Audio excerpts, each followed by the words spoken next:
Ja presne viem, čo mám spraviť cez deň, aby som večer bol na tom správnom mieste na tú tvorivosť. Jak sa ako vyladíte, jo? No, proste zacvičiť si je super vec. Tak hodinu, keď strávim vo fitku, alebo si zabehám, alebo čokoľvek potím, tak to je prvý predpoklad na tej fyzickej úrovni, ktorý je super.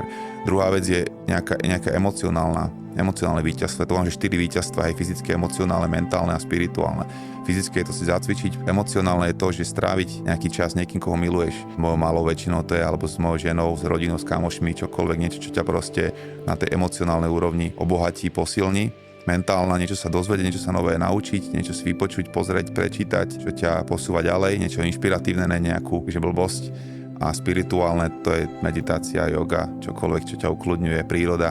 A myslím si, že tieto 4 víťazstva, keď dám cez ten deň, tak mám oveľa lepšiu šancu večer stretnúť tú inšpiráciu, pritiahnuť si ju, ako keď mám dní, kedy som rozharaný a musím riešiť napríklad na úrady chodiť alebo nejaké stretnutia, na ktoré nechcem úplne ísť, ale viem, že to treba. Tak pokiaľ tam sú tieto 4 predpoklady, plus napríklad urobiť niečo pekné, vyslovene, že random acts of kindness, že urobiť niečo pekné pre niekoho iného, len tak proste na ulici.